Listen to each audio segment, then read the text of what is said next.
내 영혼이 잘된 것 같이 내가 범사에 잘되고 형통하기를 축복합니다. 우리 모든 사람들은 인생에서 성공하기를 원하죠. 우리의 삶의 일평생이 행복하기를 누구나가 다 구합니다. 근데 어떤 게 성공적인 삶인가? 어떤 게 행복한 인생인가? 참 이 부분에 대해서는 여러 가지 관점이 있고 또 그래서 여러 가지 견해가 있기 때문에 다들 다를 겁니다. 그런데 제가 일전에 지방을 내려가다가 창밖을 넘어 운전 중에 이렇게 옆에 이렇게 보는데 창밖에 동산에 소들이 풀을 뜯고 있더라고요. 거닐면서. 그래서 참 그 모습이 이뻤습니다. 보기만 해도 너무 좋죠. 저 푸른 초장에서 자연의 풀을 뜯어 먹고 이렇게 거니는데 정말 저기 있고 싶더라고요. 저기서 같이 뒹굴고 싶고 그런 마음이 들 정도로 정말 좋아 보였습니다. 여러분도 보시기에 너무 좋죠? 참 서정적이고 참 목가적이고 여호와는 나의 목자시니 내게 부족함이 없는 듯한 푸른 초장 맑은 물가 같은 저런 모습의 소들이 풀을 뜯고 거닐고 있었습니다. 자, 행복해 보였고요. 참 부유하고 풍성해 보였습니다. 그런데 우리들은 저 소들의 운명을 알고 있습니다. 잠시 잠깐 뒤면 어떻게 될 것을 우리는 너무나 잘 알고 있습니다. 한번 생각해 보세요. 푸른 초장 맑은 물가에서 풍성하고 부유하고 행복해 보이는 저 모습이 과연 행복한 것인가? 그때는 행복했겠죠. 근데 조금만 멀리 떨어져서 보기만 해도 과연 잠시 잠깐 뒤에 있을 일들을 생각하자면 저게 모르는 거지 행복한 건가? 저게 무지한 거지 저게 부유한 건가? 풍성한 건가? 아마도 이 부분에 대해서도 여러 가지 견해들이 또 얘기할 것들이 있을 겁니다. 그런데요, 그때 풀을 뜯고 물을 마실 때 푸른 초장을 거닐 때 행복해서 막 좋아하고 이제 도축장으로 끌려갈 때 슬퍼서 막 괴로워하고 그럴 수 있겠지요.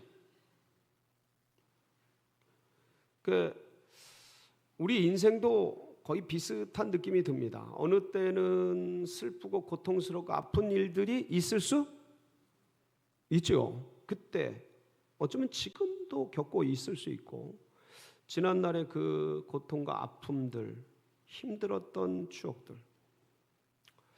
그 부유하고 풍성하고 행복한 시절도 있을 수 있죠. 그때 너무 좋았잖아요. 네? 그때. 근데 제가 여기에 와서 초기에 한 장로님이 저에게 그런 얘기를 하셨어요. 목사님, 부디 일희일비하지 마시기 바랍니다. 이런 얘기를 여러 차례 누누이 하셨습니다. 그때는 잘 몰랐어요. 일희일비가 뭔지. 근데 쭉 지나놓고 보니까 그게 명언이야. 그게 명언이야. 고통이 아픔이 진짜 고통인지 아픔인지 어떻게 될지 아무도 몰라. 그 축복과 은혜가 진짜 축복이 될지 비극이 될지 아무도 몰라. 그래서 여러분 그 세옹지마라는 말씀 들어봤습니까? 사자성어. 그 인생사가 이게 불행인지 행복인지 성공인지 실패인지 아무도 몰라요. 그 진짜 성공된 삶이 뭔가? 진짜 불행한 삶은 어떤 건가? 저는 오늘 한 여인의 삶을 통해서 여러분에게 가장 고차원적인 가장 먼 차원에서 볼 때 이거는 다른 말로 하나님의 관점에서 볼 때 이 소리예요. 가장 위대하신 분, 가장 영원하신 분, 가장 전능하신 분이잖아요. 그 차원에서 볼 때 진짜 성공한 삶, 진짜 행복한 삶, 그것이 무엇인지를 같이 보려고 합니다. 물론 말씀의 주인공은 예수님이시죠. 그런데 오늘 사람이 나오는데 이 사람 중에 주인공이 누구입니까? 오늘 말씀에서 사마리아 여인. 우리가 잘 알고 있죠.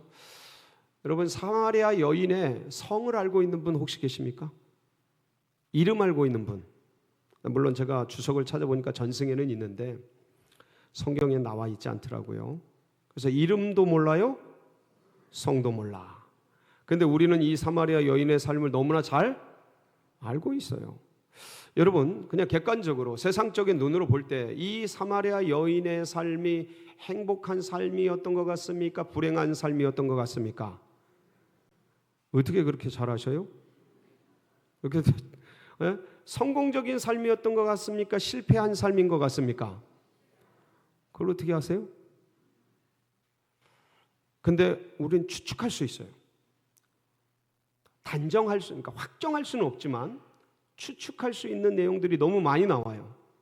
이 여인의 삶이 진짜 불행했다. 이 여인의 인생이 진짜 실패다. 비극적이고 운명적인 고통 속에 살았던 참 고난의 삶이었다라고 그렇게 단정짓고 확정할 수 있는 그 문장들이, 용어들이 굉장히 많이 나옵니다. 특별히 4장 18절을 보면 거기 뭐라고 하시냐면 주님께서 이렇게 말씀하셔요. 보실까요? 시작. 너에게 남편 5이 있었고 지금 있는 자도 내 남편이 아니니 내 말이 참. 제가 이 말씀을 묵상하면서 이 여자의 인생을 어떻게 특징지어서 한 단어로 만들까 고민하다가 뭐라고 표현을 했냐면 주보에 기록이 돼 있습니다. 5혼 6남. 이게 뭔 소리예요? 5혼이 뭐예요? 5번 결혼하고 6남은 뭐예요? 어떻게 그렇게 잘 알아요? 네? 제가 첫 번째 쓴 건데. 그러니까 이 5혼 6남의 인생, 이 삶, 그러니까 아무리 잘 보려고 해도 5 남편이 있었던 여인, 그리고 현재 있는 사람은 결혼은 법적으로 하지 않았지만 같이 동거하고 있는 남자가 있는 이 여인, 행복하다고 보기, 그러니까 행복하다고 보기가 참 어려워요. 네. 그러니까 이 여인의 삶이 성공적이었다라고 우리가 말하기가 되게 힘들어요. 왜냐하면 지금도 그러한 여인이 있다면, 그러한 남자가 있다면 결코 그렇게 고운 시선으로 보기가 힘듭니다. 어렵습니다. 근데 2000년 전 이 시대는 사마리아도요, 이스라엘의 통치권에 있던 영역이에요. 이스라엘 나라에 있었던 지역이에요. 이스라엘의 법이 다스리는 지역이란 말이죠. 이 사마리아가. 이스라엘은요, 일륜지 대사 중에서 가장 중요한 게 결혼이에요. 결혼을 가장 귀히 여겨요. 그러니까 소중히 여기는 이 결혼을 5번이나 했다. 한 번 일생을 한 번 해야 되는데 5번이나 했다. 결코 사람들이 보기에 좋은 일이 아닌 것이었죠. 근데 예수님이 남편이 5 있었고 이렇게 표현합니다. 거기 보면 있었고라는 단어를 주석을 찾아보면 헬라어로 뭐라고 나오냐면 에스케스라는 단어를 써요.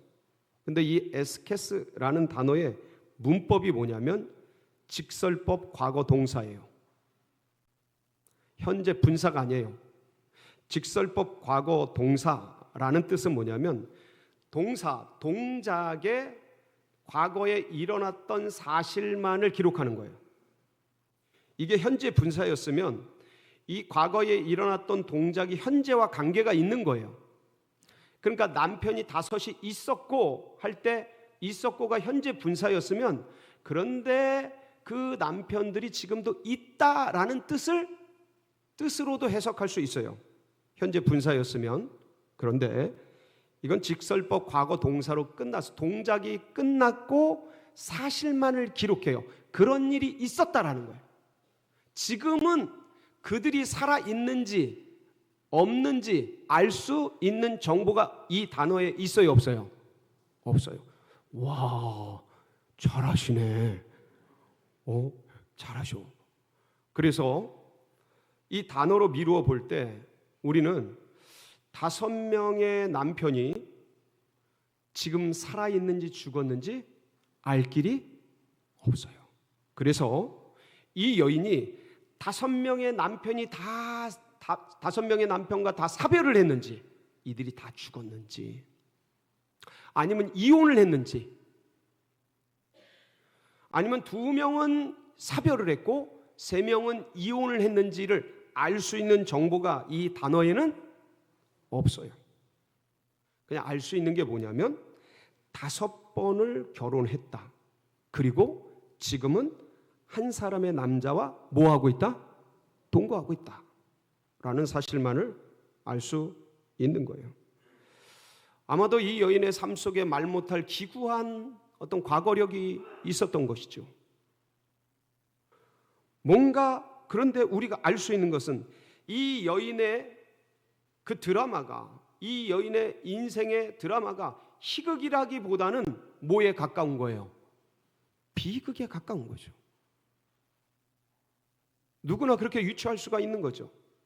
더군다나 이 여인이 혹시나 5명의 남편과 이별한 게, 그게 뭔가 동네 사람들이 보기에 애처롭고 동정을 입을 만한 그러한 사건이었다면 아마도 이 동네 사람들은 이 여인에게 동정과 호의를 베풀었을 겁니다.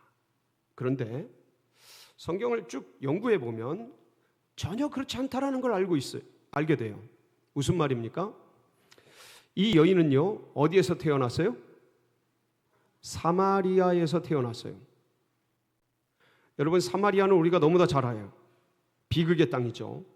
거기는 불가촉 천민 같은 땅이에요. 제가 지금 조금 언어를 세게 얘기하는 거예요. 그만큼 유대인들에게는 이방인들보다 더한 지역이에요. 그래서 오늘 9절 말씀을 보면 유대인이 사마리아인가 뭐 하지 않아요? 상종하지 않아요. 발을 그 땅에 대기도 싫어서 피해 다녀요. 지름길인데도 불구하고.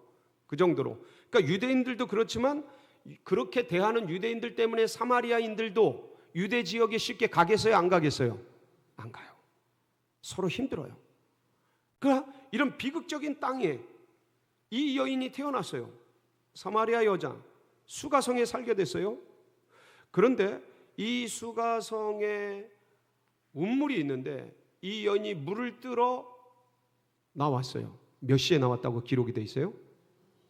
한번 보실까요? 몇 시에 나왔는지. 6절을 한번 보겠습니다. 시작. 거기 또 야곱의 운물이 있더라. 예수께서 길 가시다가 피곤하여 우물 곁에 그대로 앉으심. 때가 6시쯤 되었다. 몇 시쯤 되었어요? 여러분, 이스라엘과 우리나라는 시차가 6시간 나요.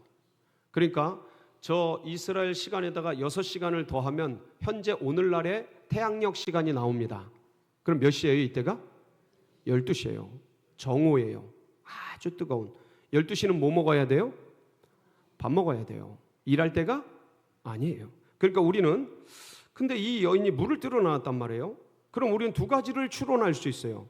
하나는 뭐냐면 물이 없어서 급하게 긴급하게 물을 뜨러 나왔을 수도 있다. 또 하나는 뭐냐면 이때는 사람들이 일하는 때가 아니고 밥 먹는 때고 사람들이 모이는 때가 아니고 뜨거운 태양의 때라 쉬는 시간인데, 그러니까 바로 그때 사람들이 없는 틈을 타서 물 기르러 왔을 수 있다. 여러분들은 전자와 후자 중에 이 여인은 어디에 속하는 것 같아요? 헷갈려요? 전자가 뭔지 후자가 뭔지? 후자죠. 이 문맥의 맥락을 보면 후자가 틀림없죠. 이 여인은요, 사람들하고 부딪히고 싶지 않은 거예요. 만나고 싶지 않은 거예요. 대화하고 싶지 않은 거예요. 왜요? 처음부터 이러진 않았겠죠. 처음에는 우물가에 나와서 여인들과 같이 수다도 떨었겠죠. 얘기도 했겠죠. 근데 점차 사람들이 나를 좋아하는 것 같아요? 싫어하는 것 같아요? 눈을 흘기고 뒤에서 험담하고 비난하고 뒷담화하고 내리깎고 주홍글씨 새겨가지고 그냥 판단하고 정죄하는 그 느낌과 소리를 사람이라면 알 수 있어요? 몰라요? 다 알죠. 다 알아요. 그러니까 안 나가기 시작한 거죠. 못 나간 거죠. 그 점차 피하는 거죠. 그리고 이제는 아예 상종하지 않는 거죠. 이렇게 된 거예요.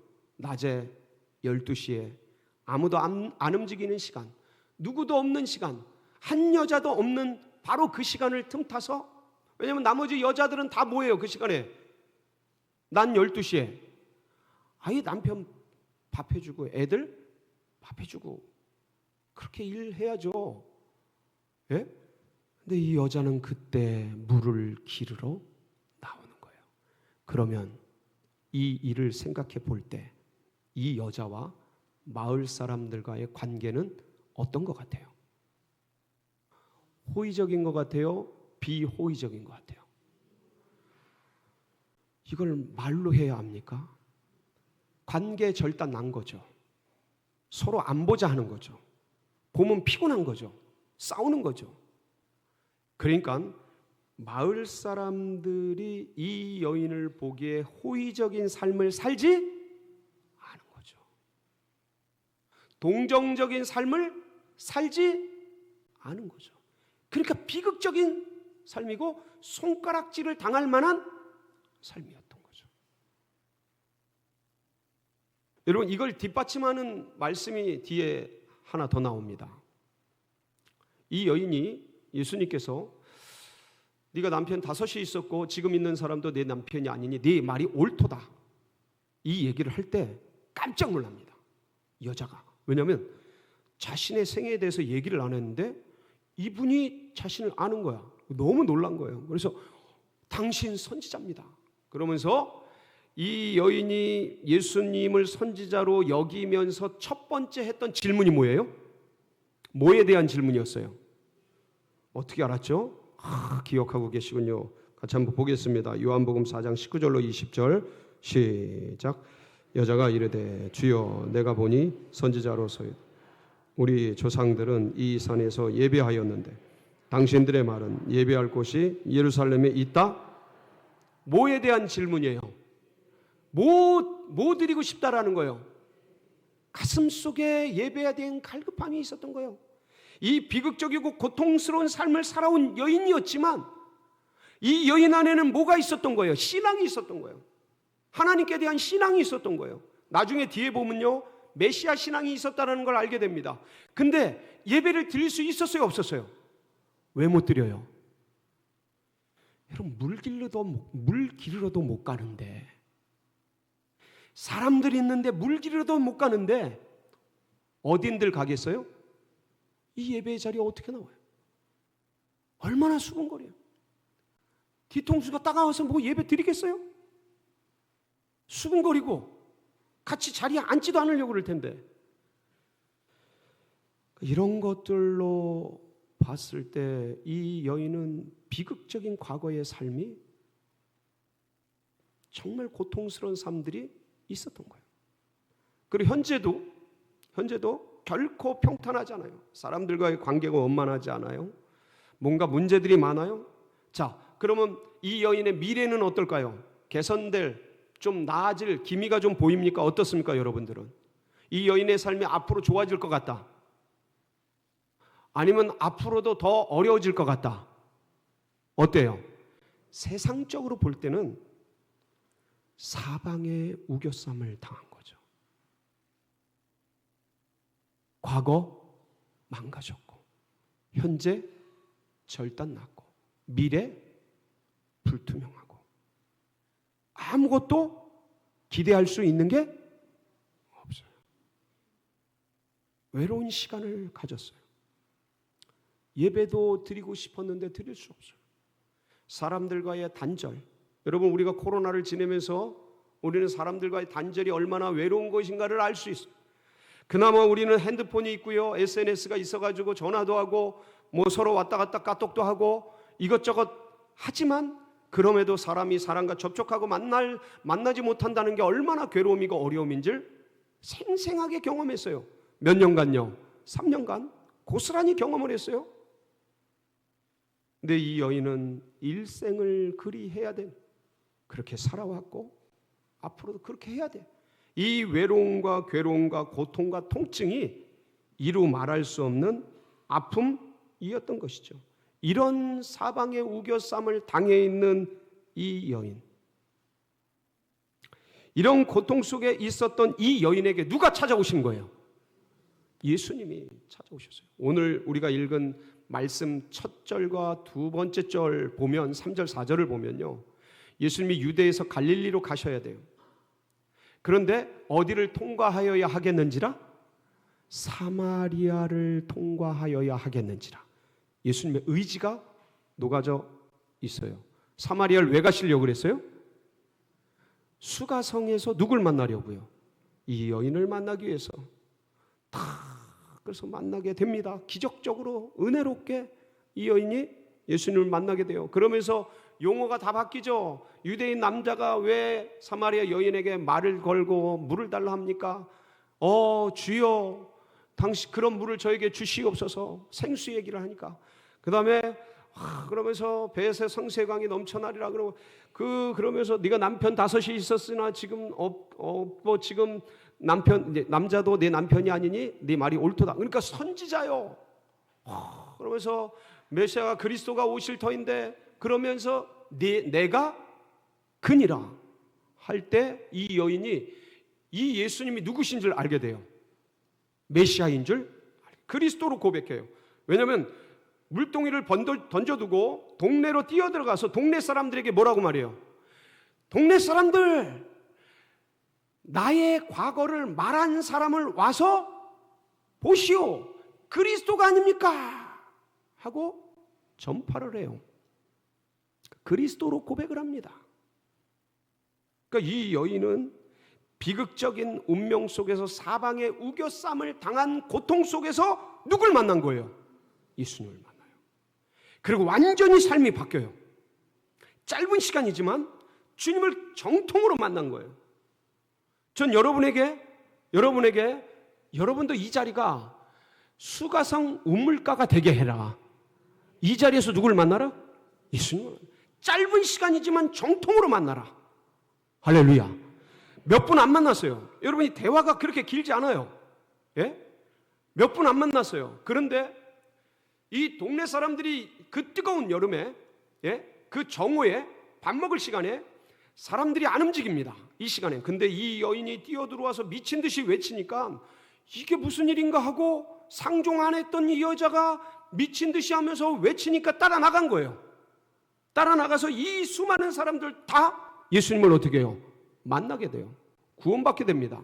놀랍게 되는 거죠. 자, 여기서 제가 말씀드리고 싶은 것은 그 지난날에 남편 5이고 6번째 남자와 살고 있는 말할 수 없는 비극과 아픔을 가진 이 여인, 현재적으로도 사람들과 관계가 다 끊어져서 외롭고 힘들고 고통 속에 살아가고 있는 이 여인, 앞으로도 개선될 여지가 보이지 않는 캄캄한 흑암 속에 외로움 속에 살아가는 사방의 우겨쌈을 당한 이 여인이 없지만 누구를 만나서?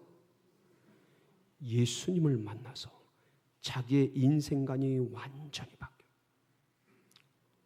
지난날의 삶을 보는 관점이 완전히 바뀌어요. 그동안은 슬프고 괴롭고 아픈 과거로 봤는데, 여러분, 내게 일어난 일을, 나에게 말한 일을 와서 보시오. 지금 뭐로 쓰는 거예요? 전도의 도구로. 이걸 뭐라 그래요? 자기 삶에 일어났던 지난날의 아픔이든 축복이든 가지고서 얘기를 하면서 그리스도를 전하는 것, 이걸 뭐라 그래요? 간증이라 그러죠. 간증. 자기의 생의 아픔, 자기 생의 고통, 그게 지금 뭐로 변하는 거예요? 간증으로 변하고 이거를 주님을 전하는 도구로 생각할 수 있는 인식, 사고, 의식이 세팅된 거예요. 그러니까 보는 관점이 완전히 바뀌면서 자기의 과거를 불행과 저주와 비극과 아픔과 실패와 불행으로 보는 게 아니고 뭐로 보기 시작한 거예요? 아, 이 모든 것이 합력해서 누구를 만나기 위한 재료로? 예수 그리스도, 그분을 만나기 위한 재료로. 아, 그렇게 쓰임받는구나. 그러니까 그 불행했던 과거가 뭐로 바뀌는 거예요? 순식간에 축복으로, 은혜로, 성공으로, 행복으로. 여러분의 생애가 그리 되시길 바랍니다. 완전히 눈이 바뀌는 거예요. 자, 여러분, 여기서 중요한 게 뭐가 있냐면 이 여인이 주님을 만난 것처럼 또 한 사람을 제가 소개하고 있습니다. 오늘 주보를 보면 누구냐면 날 때부터 소경된 사람이에요. 근데 이 사람이 길거리에 있었어요. 근데 제자들이 가다가 예수님께 묻습니다. 예수님, 저 사람이 날 때부터 소경된 것은 누구의 죄 때문입니까? 자기의 죄 때문입니까? 아니면 부모의 죄 때문입니까? 하고 제자들이 주님께 묻습니다. 그때 주님이 뭐라 그러셔요? 여러분, 이게 요한복음 9장 1절 2절에 나옵니다. 한번 보실까요? 시작. 예수께서 길을 가실 때 날 때부터 맹인된 사람을 보신지라. 제자들이 물어 이르되 라비오, 이 사람이 맹인으로 난 것이 누구의 죄로 인함이니까? 자기니까 그의 부모니까? 예수께서 대답하시되 이 사람이나 그 부모의 죄로 인한 것이 아니라 그에게서 하나님이 하시는 일을 나타내고자 하심이라. 자, 여러분, 사람이 선천적으로 눈을 못 보는 상태로 태어났어요. 물론 우리가 뭐라고 단정하기 힘들어요. 그러나 객관적으로, 세상적으로 보기에 행복한 겁니까? 불행한 겁니까? 불행하다고 할 수 있죠. 여러분, 그게 풍성한 삶입니까? 굉장히 빈약한 삶입니까? 빈약한 삶이죠. 괴로운 삶이죠. 날 때부터 이걸 저주라 그래요. 이걸 비극이라 그래요. 이걸 안고 살아가는 거예요. 태어났는데 장님이야. 태어났는데 사마리아인이야. 태어났는데 가난뿐이야. 태어났는데 아버지 어머니가 다 중독이야. 태어났는데 괴로운 그 위치야. 여러분, 이거를 어떻게 해석해요? 이걸 어떻게 긍정으로 받아요? 이걸 어떻게 축복으로 받습니까? 너무 괴로운 거죠. 너무 비극이죠. 근데 제자들이 저 사람의 삶이 자기의 죄 때문입니까? 부모의 죄 때문입니까? 누구에게 아뢰요? 예수님께 아뢰더니 예수님이 그에게 가서 그의 눈을 실로암에 가서 어떻게 해요? 뜨게 하셔요. 뜨게 하셔요. 자, 두 사람이 소개됐어요. 하나는 사마리아 여인의 비극적인 운명의 삶과 하나는 날 때부터 소경된 이 사람의 삶이 소개됐습니다. 이 둘은요, 공통점이 있고 차이점이 있어요. 공통점은 뭡니까? 둘 다 누구를 만났어요? 비극적인 삶 속에 예수님을 만나서 완전히 봉 잡았어요. 로또 맞은 거야, 세상 말로. 완전히 인생 대역전. 예? 진짜 역전의 용사가 된 거죠. 이게 공통점이에요. 차이점이 있어요. 이 여인은 스스로 주님께 나갔어요. 이게 우연이 됐든 필연이 됐든 예수님은 수가성 운물가에서 쉬고 계셨어요. 그 자리에 누가 나갑니까? 사마리아 여인이 나갑니다. 그리고 거기서 누굴 만나요? 예수님을 만나서 인생이 완전히 변화돼요. 자, 그런데 이 날 때부터 소경된 사람은 자세히 보세요. 예수님께 온 사람이 아니에요. 제자들이 그 소경을 예수님께 소개합니다. 그랬더니 예수님이 그 소경의 눈을 어떻게 해요? 치료해 주셔요. 여러분, 이게 굉장히 중요합니다. 여러분들이 여기 아마 행복한 사람도 있고 축복된 사람도 있을 겁니다. 근데 인생의 많은 문제와 고난과 어려움을 씨름하면서 계신 분들도 어떤 면에서는 더 그런 분들이 더 많으실 겁니다. 그게 어떤 문제가 됐든. 그게 부부 관계의 문제든 아니면 부모와 자녀 간의 어떤 문제든 아니면 건강의 문제든 재정의 문제든 인생의 어떤 궁극적인 실존적 내가 왜 살아야 되나, 나는 어디로부터 어디서 가나, 이런 괴로움의 문제가 됐든 그리스도인이지만 그런 문제 가운데 있을 수 있습니까? 없습니까? 있어요. 근데 어떤 문제로 여기에 오셨든 여기서 누굴 만나면 됩니까? 주님을 만나시면 문제 해결됩니다. 순간에 해결됩니다. 여기가 수가성 운물가가 되게 하시면 됩니다. 여기서 주님을 만나면 문제 해결 받습니다. 문제가 내 안에서 풀어집니다. 그리고 또 하나 중요한 건 뭐냐면, 나는 괜찮아? 근데 걔는 아파. 걔는 소경이야. 걔는 괴로움 속에 있어. 재정의 고난 속에 있어. 관계가 깨진 태로 있어. 여러분, 그들을 여러분이 주님께 올려드리시기 바랍니다. 그럼 주님이 그거 어떻게 하시겠어요? 받으시는 거예요. 찾아가십니다. 고쳐주십니다. 실로암에 보내십니다. 문제를 해결해 주십니다. 여러분, 그래서 이 자리가 수가성이 되고 이 자리가 실로암이 되어서 하나님께서 놀랍게 변화시키는 은혜의 역사가 우리 생애 가운데 넘치시기를 주의 이름으로 축복합니다. 같이 기도하시겠습니다.